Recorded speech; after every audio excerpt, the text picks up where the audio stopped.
Bismillahirrahmanirrahim. Assalamualaikum warahmatullahi wabarakatuh. Perkenalkan, nama saya Anugrah Suci Prihatini. Saya dari PAI 6B. Di sini saya akan memaparkan hasil proposal penelitian saya dan teman kelompok saya, yaitu yang berjudul Upaya Penerapan Strategi Picture and Picture untuk meningkatkan hasil belajar fikih siswa di MI Tarbiyatul Falah. Nah, penelitian saya dan kelompok saya ini memakai penelitian tindakan kelas atau yang biasa disebut dengan PTK. Untuk selanjutnya ada bab 1 pendahuluan, yang mana poinnya ada latar belakang, yaitu pendidikan merupakan suatu aspek yang sangat penting untuk memajukan suatu generasi bangsa dan negara dari ketertinggalan baik itu ilmu, pengetahuan maupun teknologi. Pendidikan adalah sebagai usaha membina dan mengembangkan pribadi manusia, baik menyangkut aspek rohiyah ataupun jasmaniah. Pendidikan dapat merubah pola kehidupan manusia ke arah yang lebih baik. Pendidikan akan mampu melahirkan manusia berpotensi dan kreatif. Proses pendidikan yang baik juga akan menghasilkan ide cemerlang untuk memperoleh kehidupan yang lebih layak. Pendidikan merupakan kebutuhan mutlak yang harus dikembangkan sejalan dengan tuntunan bangunan. Tuntunan ini bertujuan untuk meningkatkan sumber daya manusia yang berkualitas. Pendidikan juga merupakan suatu proses kegiatan pembelajaran pengetahuan dan keterampilan yang diajarkan oleh pendidik melalui sebuah proses yang dinamakan proses pembelajaran. Proses pembelajaran adalah suatu perubahan perilaku dan merupakan hasil praktek yang diulang-ulang. Pembelajaran juga memiliki makna bahwa subjek belajar harus dibelajarkan, bukan diajarkan. Subjek yang dimaksud adalah siswa atau yang disebut juga dengan pelajar, yang menjadi pusat kegiatan belajar itu sendiri. Siswa sebagai subjek belajar dituntut untuk aktif mencari, menemukan, menganalisis, merumuskan, memecahkan masalah, dan menyimpulkan suatu masalah. Berdasarkan hal tersebut, siswa diharapkan termotivasi dan senang melakukan serangkaian kegiatan belajar yang menarik dan bermakna, sehingga proses kegiatan belajar akan mudah tercapai. Agar proses kegiatan belajar mengajar tercapai, tentunya juga harus didukung oleh pemilihan metode dan model pembelajaran yang tepat pula. Dengan demikian, keberhasilan pembelajaran tercapai dengan baik. Untuk tercapainya suatu kegiatan pembelajaran, maka sangat dibutuhkan suatu penerapan model pembelajaran. Penerapan model pembelajaran adalah suatu model yang dipraktikkan atau diterapkan pada siswa. Salah satunya adalah model picture and picture. Nah, model picture and picture merupakan salah satu langkah yang dapat ditempuh untuk memperbaiki dan meningkatkan hasil belajar siswa, khususnya pada mata pelajaran fikih. Model picture and picture adalah salah satu model pembelajaran yang menggunakan gambar sehingga dapat menarik perhatian siswa, terutama siswa kelas 2 yang masih menyukai hal-hal yang imajinatif. Menurut Suprijono, model pembelajaran picture and picture merupakan model pembelajaran yang menggunakan gambar yang dipasangkan dan diurutkan menjadi urutan yang logis. Adapun salah satu kelebihan dari pembelajaran picture and picture adalah siswa dapat menangkap materi lebih cepat karena guru menunjukkan gambar-gambar dari materi yang ada. Berdasarkan hasil awal ketika wawancara dengan guru kelas, di MI Tarbiyatul Falah ini menunjukkan bahwa proses pembelajaran di tempat tersebut masih kurang efektif, yang mana pada saat proses pembelajaran berlangsung, guru hanya menerangkan dan siswa mendengarkan, kemudian mencatat pelajaran yang diberikan oleh guru. Media yang digunakan pun dalam pembelajaran hanya papan tulis dan buku teks saja, sehingga kegiatan belajar nampak tidak begitu menarik. Sebagian besar siswa sangat jarang terlibat aktif dalam mengajukan pertanyaan atau mengutarakan pendapatnya. Walaupun guru berulang kali meminta siswa untuk bertanya, jika ada masalah-masalah yang kurang jelas, pada saat itu guru bertanya tidak ada satupun siswa yang mencoba untuk mengajukan pertanyaan. Siswa hanya terdiam. Lebih lanjut, banyak siswa yang tidak memperhatikan penjelasan guru itu, hanya beberapa saja yang memperhatikan. Kemudian, siswa yang terlihat malas kemudian mulai membuat kegaduhan dan bercanda. Eh, oleh karena itu, banyak siswa yang terlihat malas, tidak percaya diri dalam mengerjakan soal-soal latihan, dan hasil belajarnya sangat tidak memuaskan. Permasalahan tersebut menunjukkan bahwa siswa kurang aktif ketika pembelajaran berlangsung, seperti pada saat diskusi kelompok, mengajukan pertanyaan, mengerjakan tugas, dan memperhatikan penjelasan dari guru. Pelajaran tidak hanya bisa tercapai dengan mendengarkan dan mencatat saja, masih perlu ada partisipasi dari siswa itu sendiri dalam kegiatan yang lain, seperti bertanya, mengerjakan tugas individual atau berkelompok, atau tugas kelompok, mengerjakan pekerjaan rumah pun, dan berani maju ke depan kelas. Hal ini berkaitan dengan model yang diterapkan oleh guru dalam proses pembelajaran tersebut. Model yang diterapkan kurang meningkatkan hasil belajar siswa untuk pelajaran fikih. Oleh karenanya, dibutuhkan suatu model pembelajaran yang dapat melibatkan siswa secara aktif dengan menggunakan media yang menarik selama proses pembelajaran, seperti penggunaan media gambar dan pembelajaran. Dalam pembelajaran, dengan mencermati uraian yang dipaparkan di atas, peneliti mencoba menerapkan model picture and picture dalam materi wudhu terhadap siswa kelas 2 di MI Tarbiyyatul Falah, dengan tujuan untuk meningkatkan hasil belajar fikih agar dapat tercapai dengan baik dan membuat siswa aktif belajar. Berdasarkan uraian latar belakang di atas, maka peneliti tertarik untuk melakukan penelitian yang berjudul Penerapan Model Picture and Picture untuk meningkatkan hasil belajar fikih siswa di MI Tarbiyyatul Falah. Nah, di sini ada rumusan masalah. Berdasarkan latar belakang di atas, dapat dirumuskan permasalahan sebagai berikut.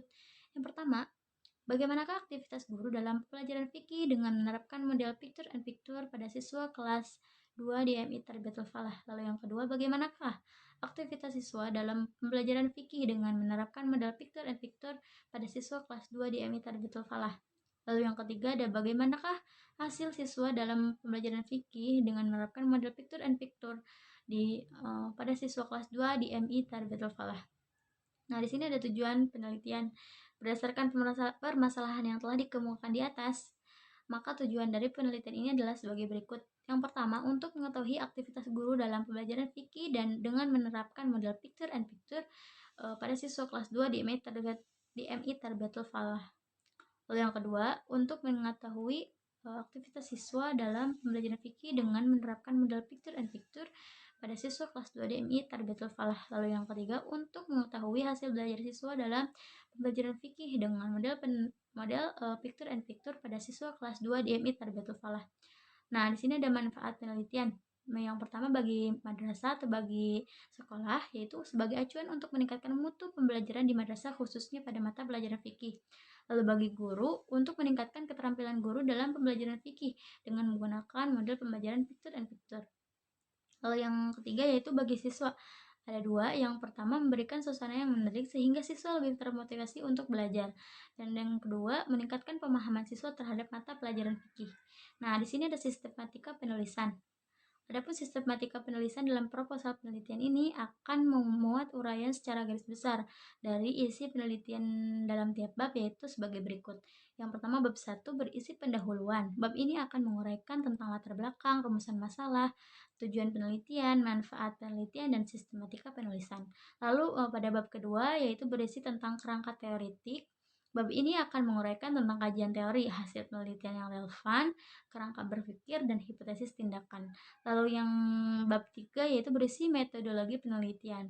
Bab ini akan menguraikan tentang tempat dan waktu penelitian, metode penelitian, tahapan penelitian tindakan, teknik pengumpulan data, instrumen penelitian, indikator keberhasilan, dan analisis data. Lalu ada bab 2, di sini kerangka teoritik. Poin yang pertama itu ada kajian teori yang berisikan tentang pengertian metode pembelajaran. Nah, metode pembelajaran adalah penyajian materi yang akan meliputi seluruh aspek sebelum, sesudah, dan sedang pembelajaran yang dilaksanakan oleh guru serta segala fasilitas terkait yang digunakan secara langsung maupun tidak langsung dalam proses pembelajaran itu sendiri. Proses pembelajaran di kelas ataupun di luar kelas yang sesuai dengan karakteristik perkembangan, dan karakteristik belajar siswa. Menurut Slavin dalam Rusman 2010, model pembelajaran kooperatif adalah suatu usaha mengaktifkan peserta didik terlibat secara aktif. Dalam sebuah kelompok, pembelajaran ini mendorong siswa untuk mencari sendiri serta membangun pengetahuan dalam pikirannya dengan bantuan guru sebagai pemberi arahan kepada siswa untuk mencapai pengetahuan tersebut, atau biasa disebut dengan fasilitator. Nah, metode pembelajaran picture and picture merupakan model pembelajaran salah satu kooperatif yang menggunakan gambar dengan cara memasangkan atau mengkelompokkan dan sebagainya. Metode pembelajaran ini memiliki ciri kreatif, inovatif, dan menyenangkan. Model pembelajaran ini menuntut siswa untuk menciptakan suatu inovasi yang mendorong kesenangan anak dengan belajar dari sebuah masalah, serta menyelesaikannya sesuai dengan metode dan cara yang dimiliki setiap peserta didik itu sendiri yang didapat dari pembelajaran yang telah diperolehnya. Lalu, media gambar yang digunakan dalam model pembelajaran ini merupakan pendukung paling utama dalam kegiatan pembelajaran. Oleh karena itu, guru sudah mempersiapkannya untuk digunakan sesuai dengan konsep pembelajaran. Gambar boleh berbentuk kertas ukuran besar ataupun kartu. Nah, di sini ada prinsip dasar pembelajaran picture and picture. Menurut Johnson dan Roger 2008, prinsip dan model pembelajaran picture and picture adalah sebagai berikut. Untuk keberhasilan kelompok tergantung dari usaha yang dilakukan oleh setiap anggota kelompok dalam menjelaskan tugas yang diberikan. Lalu setiap anggota kelompok atau siswa dan seluruhnya anggotanya harus mempunyai tujuan yang sama. Lalu harus mempunyai tugas dan tanggung jawab yang sama. Lalu dapat mengevaluasi, lalu berinteraksi dengan kelompok yang lain selama proses belajarnya, lalu dapat mempertanggungjawabkannya. Nah, media yang digunakan dalam kegiatan pembelajaran ini yaitu memasangkan dan mengurutkan gambar-gambar yang menjadi urutan yang logis. Melalui cara seperti ini, diharapkan siswa mampu berpikir dengan logis sehingga pembelajaran menjadi lebih bermakna. Nah, adapun langkah-langkah model pembelajaran picture and picture. Menurut Landgren dalam Rosman 2010, yang pertama, guru menyampaikan kompetensi yang ingin dicapai dan memotivasi siswa, lalu menyajikan materi sebagai pengantar, lalu guru menunjukkan atau memperhatikan gambar-gambar yang berkaitan dengan materi siswa yang sudah diarahkan membentuk kelompok. Lalu selanjutnya, guru membimbing kelompok belajar secara bergantian untuk memasangkan dan mengurutkan gambar-gambar menjadi urutan yang logis. Lalu guru perlu melakukan pembaharuan dengan cara memberikan undian kepada peserta, sehingga siswa merasa memang harus menjalankan tugas yang harus diberikan. Lalu guru menanyakan alasan atau dasar pemikiran dari urutan gambar tersebut. Lalu guru menanamkan konsep atau lalu guru memulai menanamkan konsep atau materi sesuai dengan kompetensi yang ingin dicapainya. Lalu yang terakhir, siswa diajak untuk menyimpulkan atau merangkum materi yang baru saja diterimanya. Selanjutnya ada kelebihan dan kelemahan model pembelajaran picture and picture. Nah, kelebihannya yang pertama, di awal pembelajaran, kompetensi yang harus dicapai dan materi singkat disampaikan terlebih dahulu oleh guru, sehingga materi yang diajarkan lebih terarah. Lalu, ada gambar-gambar yang ditampilkan oleh guru terkait materi yang dipelajari, membantu siswa untuk lebih mudah memahami materi ajar. Lalu yang ketiga, membantu meningkatkan intelektual seperti daya nalar atau daya berpikir siswa, karena siswa disuruh guru untuk menganalisa gambar yang ada. Lalu siswa dapat mengamati langsung gambar yang telah dipersiapkan oleh guru sehingga pembelajaran lebih berkesan. Lalu siswa mampu bekerja sama dengan siswa yang lainnya sehingga terciptalah kemampuan bersosialisasi antar peserta didik. Lalu menumbuhkan sikap toleransi dan menghargai pendapat orang lain. Lalu memungkinkan guru mengelola kelas dengan lebih efektif. Nah, adapun kekurangan metode picture and picture. Yang pertama, waktunya yang digunakan terlalu lama, beberapa peserta didik menjadi pasif, terjadinya kekacauan di kelas, beberapa peserta didik terkadang tidak senang jika disuruh bekerja sama dengan yang lain. Lalu tidak dapat diterapkan pada semua materi pembelajaran. Dari pernyataan di atas dapat disimpulkan bahwa pembelajaran metode picture and picture memiliki ciri yang khusus, yaitu aktif, inovatif, kreatif, serta menyenangkan. Dengan adanya model pembelajaran ini akan berdampak terhadap hasil belajar dan motivasi siswa dalam meningkatkan pembelajaran itu sendiri. Model pembelajaran ini menggunakan gambar sebagai media dalam kegiatan pembelajaran. Gambar-gambar ini menjadi komponen utama dalam proses pembelajaran. Lalu selanjutnya ada motivasi belajar.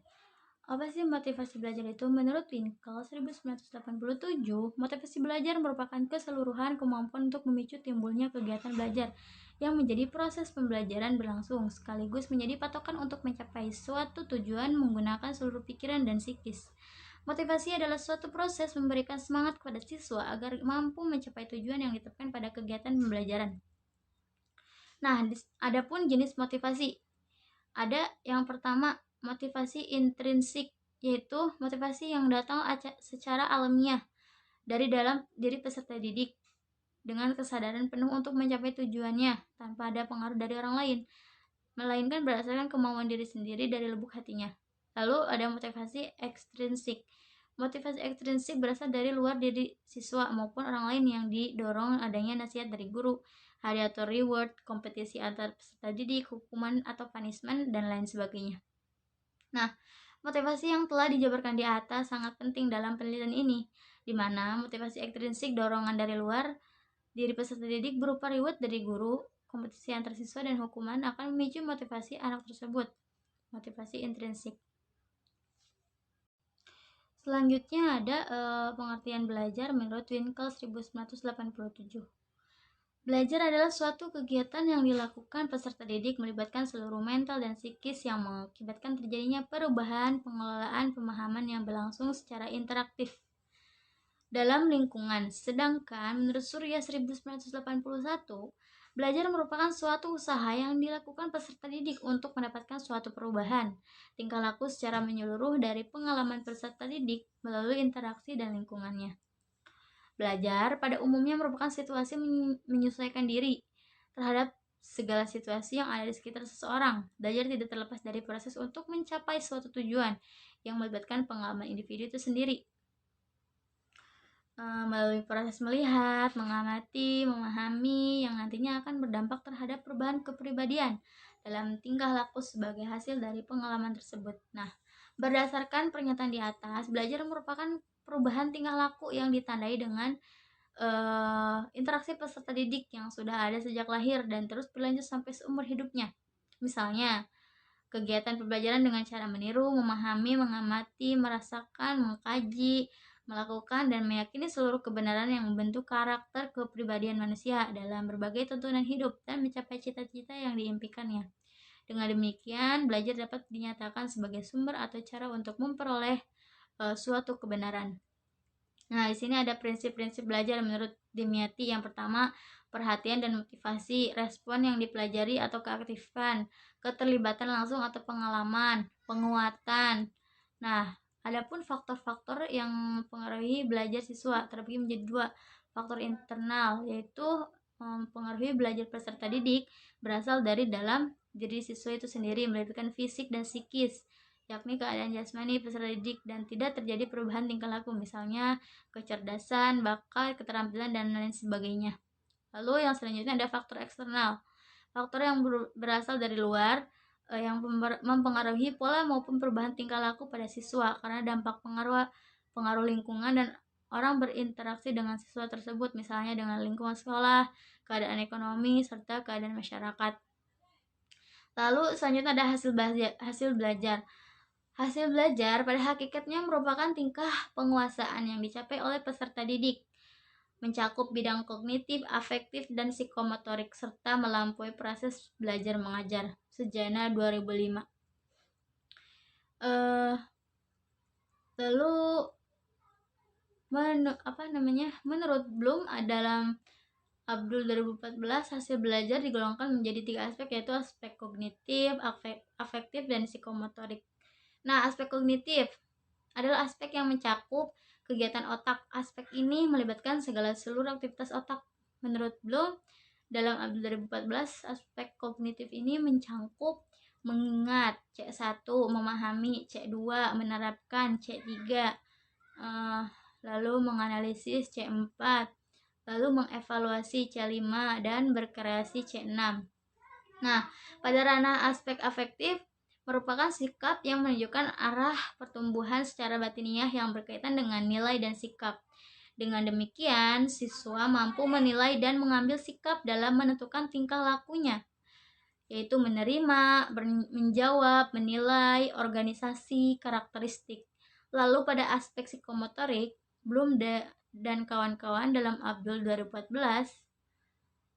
berkaitan dengan hasil belajar yang diraih melalui kapasitas manipulasi yang mengikut serta otot dan kekuatan fisik. Hasil belajar tampak dalam bentuk soft skill. Ketika seseorang maupun suatu kelompok bertindak, hasil belajar psikomotorik dibedakan menjadi 5 tahap. Yang pertama, imitasi. Yang kedua, manipulasi. Lalu presisi. Lalu artikulasi. Dan selanjutnya ada naturalisasi. Hasil belajar psikomotorik mencakup kecakapan dalam penggunaan alat dan sikap ketika bekerja, keahlian dalam bekerja dengan menganalisis dan mengurutkan cara kerja, kecepatan mengerjakan tugas, keahlian dalam memahami simbol dan gambar, kesamaan bentuk dan ukuran yang sudah ditetapkan. Nah, untuk selanjutnya ada hasil penelitian yang relevan.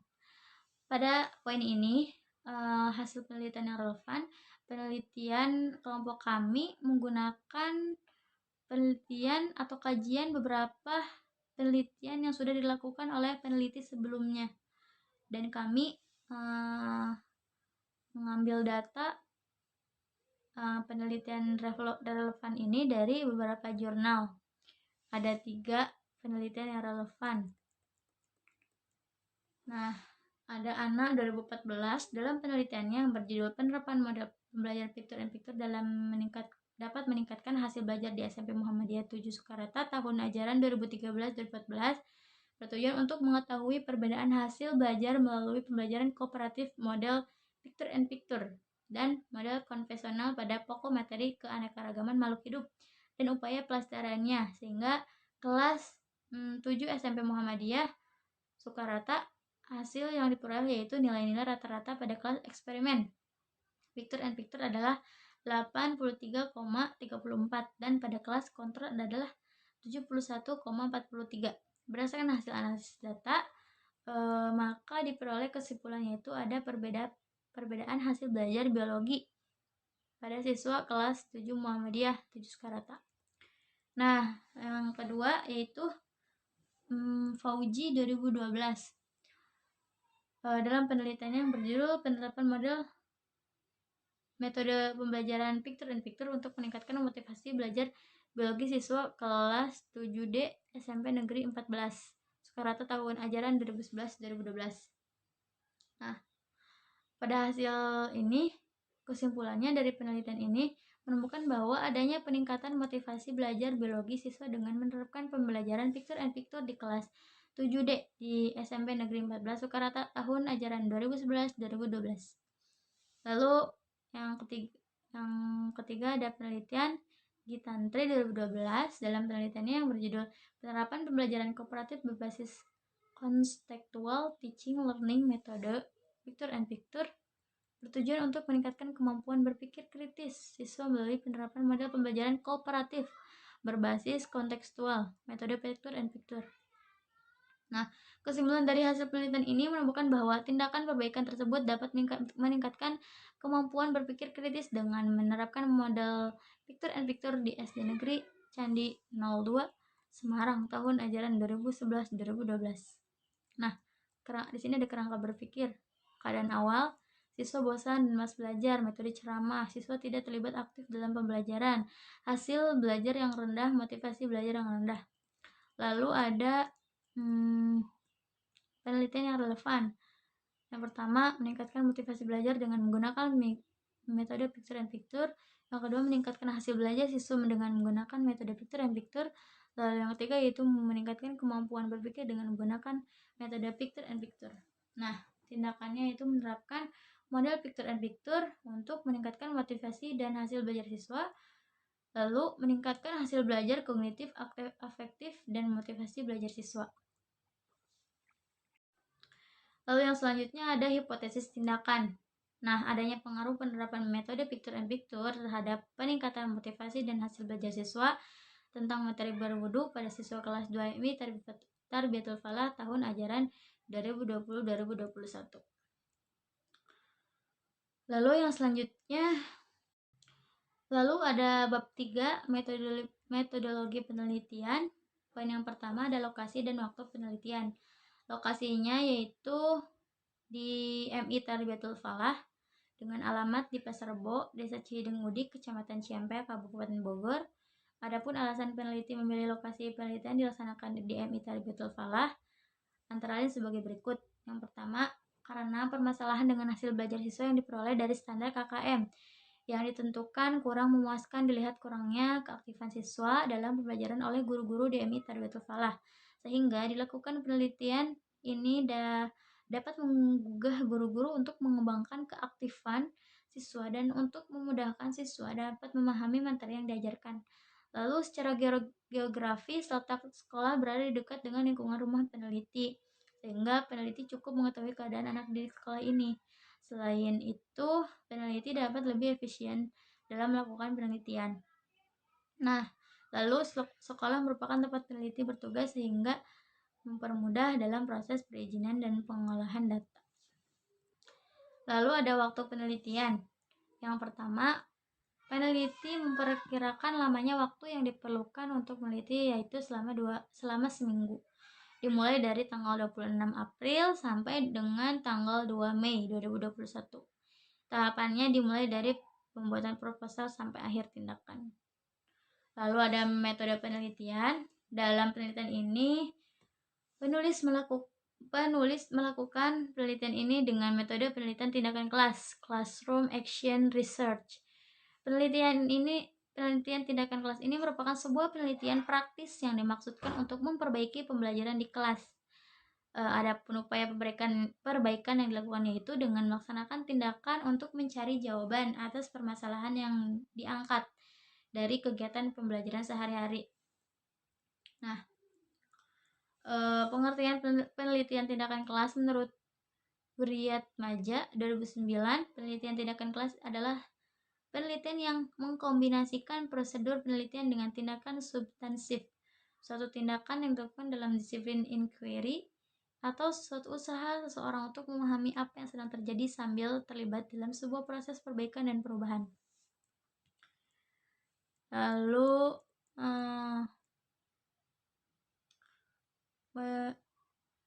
adapun karakteristik dari penelitian tindakan kelas, yang pertama, penelitian tindakan kelas dilaksanakan oleh guru itu sendiri. Penelitian tindakan kelas berangkat dari permasalahan yang praktik faktual.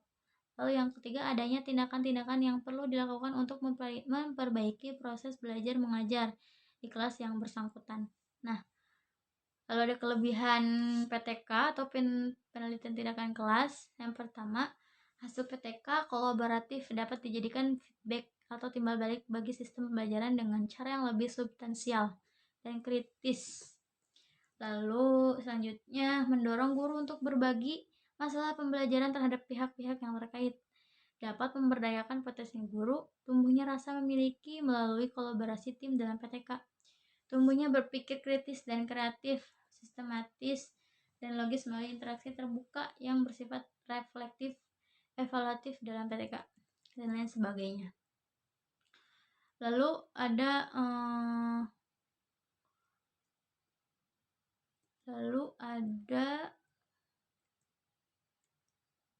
kekurangan dari PTK itu sendiri.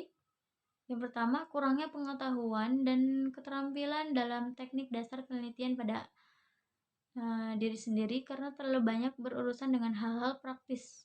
Lalu rendahnya efisiensi waktu karena Anda harus punya komitmen peneliti untuk terlibat dalam prosesnya sementara Anda masih harus melakukan tugas rutin. Lalu konsepsi proses kelompok yang menuntut pemimpin kelompok yang demokratis dengan kepekaan tinggi terhadap kebutuhan dan keinginan anggota-anggota kelompoknya dalam situasi tertentu, padahal tidak mudah untuk mendapatkan pemimpin demikian. Dengan demikian, metode penelitian tindakan kelas sangat bermanfaat dalam meningkatkan mutu proses dan hasil belajar pembelajaran. Metode PTK ini banyak digunakan guru untuk menyelesaikan masalah pada kegiatan pembelajaran dalam rangka meningkatkan serta memperbaiki proses belajar mengajar di kelas agar mutu pembelajaran menjadi lebih baik. Nah, Di sini ada tahapan penelitian tindakan pada penelitian tindakan kelas. Yang pertama ada tahap perencanaan tindakan, lalu ada tahap pengamatan observasi, lalu ada tahap refleksi. Jadi pada intinya kegiatan refleksi adalah kegiatan evaluasi, analisis bermakna, penjelasan, menyimpulkan, dan identifikasi tindak lanjut dalam perencanaan siklus selanjutnya. Nah, keempat tahap dalam penelitian tindakan tersebut adalah unsur untuk membentuk sebuah siklus, yaitu satu putaran kegiatan beruntun dari tahap penyusunan rencana sampai dengan refleksi, yang tidak lain adalah evaluasi. Apabila dikaitkan dengan bentuk tindakan, sebagaimana disebutkan dalam uraian ini, maka yang dimaksud dengan bentuk tindakan adalah siklus tersebut. Jadi, bentuk penelitian tindakan tidak pernah merupakan kegiatan tunggal, tetapi selalu berupa rangkaian kegiatan yang akan kembali ke asal, yaitu dalam bentuk siklus. Lalu yang selanjutnya ada teknik pengumpulan data. Jenis data, hasil belajar, kognitif, afektif, dan motivasi. Lalu pengumpulan datanya, tes, lembar observasi, dan kuesioner. Lalu sumber datanya siswa. Cara analisis datanya yaitu analisis kuantitatif, kualitatif, dan kualitatif deskriptif. Nah, instrumen penelitian, instrumen pengumpulan datanya yang digunakan dalam penelitian ini berupa tes, non-tes, serta lembar penilaian. Lalu di sini ada poin indikator keberhasilan. Indikator keberhasilan dalam penelitian ini meliputi peningkatan motivasi belajar siswa dan hasil belajar pada mata pelajaran fikih menggunakan metode picture and picture, berjalan sesuai dengan yang diharapkan, berjalan sesuai dengan baik dan lancar. Nah, analisis datanya itu pada penelitian ini, peneliti menggunakan analisis data yang bersifat kualitatif, yaitu pengumpulan data dengan menggunakan teknik observasi, wawancara, dan dokumentasi yang dinyatakan dalam bentuk data atau berupa gambar atau foto. Nah, rumusnya yaitu data kuantitatif berupa hasil tes belajar siswa, lalu kemudian dianalisis dengan melihat potensi ketuntasan siswa dengan rumus. Nah, keterangan jumlah frekuensi yang muncul, jumlah total siswa, presentasi frekuensi. Mungkin cukup sekian penjelasan proposal penelitian dari saya, proposal penelitian dari kelompok saya. Kurang dan lebihnya mohon dimaafkan. Wabillahi taufiq wal hidayah. Wassalamualaikum warahmatullahi wabarakatuh.